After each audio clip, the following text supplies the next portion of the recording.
Diqqat, tezkor xabar. Isroilda oxir zamon alomatlari ro'y beryapti. Isroilga ommaviy hujum boshlandi. Bu safar Eron yoki Livan tomonidan emas.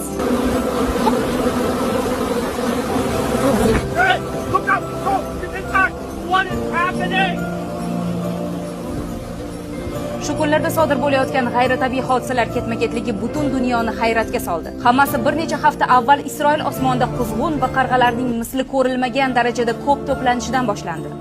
Minglab qora qushlar shahar osmonida aylana yasab, qichqirib uchishib, ko'pchilikda vahima uyg'otgan.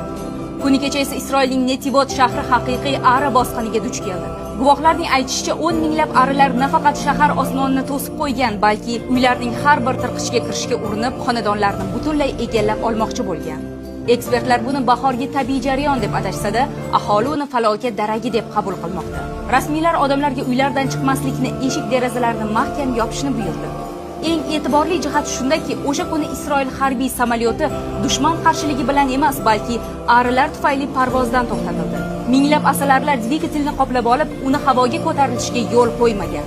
Bugun esa tarmoqlarda tarqalgan navbatdagi video voqealar ketma-ketligiga ramziy xulosa yasab berdi.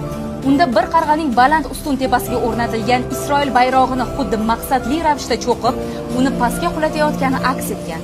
Xo'sh, ketma-ket sodir bo'layotgan bu voqealar sizningcha tasodifmi yoki yaqinlashayotgan katta falokat daragimi? Fikrlaringizni izohlarda yozib qoldiring.